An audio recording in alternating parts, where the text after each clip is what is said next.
ಯಕ್ಷಗಾನದ ಧ್ರುವ ತಾರೆ ಶಿವರಾಮ ಹೆಗಡೆಯವರನ್ನ ಕಂಡಿರುವುದಕ್ಕಿಂತ ಕೇಳಿರುವುದೇ ಹೆಚ್ಚು. ಪದ್ಮಶ್ರೀ ಚಿಟ್ಟಾಣಿ ರಾಮಚಂದ್ರ ಹೆಗಡೆಯವರ ಶ್ರೀಮತಿಯವರನ್ನ ಪ್ರೀತಿಪೂರ್ವಕವಾಗಿ ವೇದಿಕೆಗೆ ಆಹ್ವಾನಿಸ್ತಾ ಇದ್ದೇವೆ. ಯಕ್ಷಗಾನದ ಧ್ರುವ ತಾರೆ ಶಿವರಾಮ ಹೆಗಡೆಯವರನ್ನ ಕಂಡಿರುವುದಕ್ಕಿಂತ ಕೇಳಿರುವುದೇ ಹೆಚ್ಚು. ಅವರನ್ನು ಕುರಿತು ಒಂದೊಂದು ಊರಿನಲ್ಲಿ ಒಂದೊಂದು ರೀತಿಯ ಹೇಳಿಕೆ, ಅಗ್ಗಳಿಕೆ, ಹೊಗಳಿಕೆ. ಬದುಕಿರುವಾಗಲೇ ದಂತಕಥೆಯಾದ ಅವರು ಪೌರಾಣಿಕ ಪಾತ್ರಗಳಂತೆ ಕಲ್ಪನೆಯ ಮೂರ್ತಿಯಾಗಿದ್ದಾರೆ.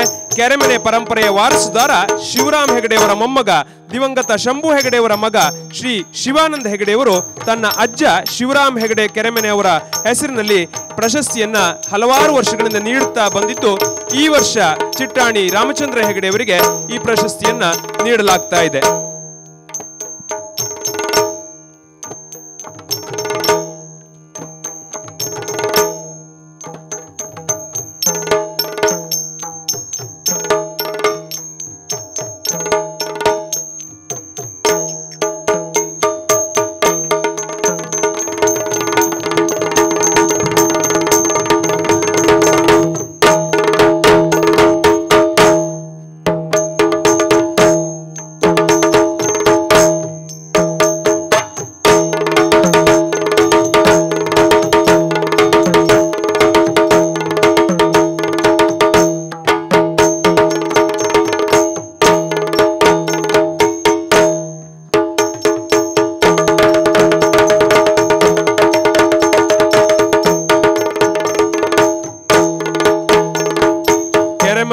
ಶಿವರಾಮ ಹೆಗಡೆ ಪ್ರಶಸ್ತಿ 2013 ಚಿಟ್ಟಾಣಿಯ ಮುಕುಟಕ್ಕೆ ಸೇರ್ತಾ ಇದೆ.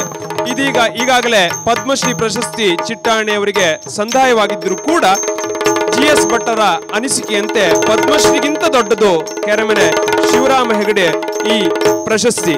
ಕಾರಣ, ಇಂದು ಚಿಟ್ಟಾಣಿ ಅಂತರಂಗದ ಗುರುವಿನ ಆಶೀರ್ವಾದ ಪಡೆದಿದ್ದಾರೆ. ಇಂದು ಚಿಟ್ಟಾಣಿ ಅಂತರಂಗದ ಗುರುವಿನ ಆಶೀರ್ವಾದವನ್ನ ಈ ಪ್ರಶಸ್ತಿಯ ಮೂಲಕವಾಗಿ ಪಡೆದಿದ್ದಾರೆ ಎನ್ಲಿಕ್ಕೆ ತುಂಬಾ ಹೆಮ್ಮೆ ಎನ್ನಿಸಿದೆ. ದಯವಿಟ್ಟು ಕಲಾಭಿಮಾನಿಗಳು ಚಪ್ಪಾಳೆಯ ಮೂಲಕ ತಮ್ಮ ಖುಷಿಯನ್ನ ಅಭಿವ್ಯಕ್ತಿಸಬೇಕಾಗಿ ಕೇಳಿಕೊಳ್ತಾ ಇದ್ದೇವೆ.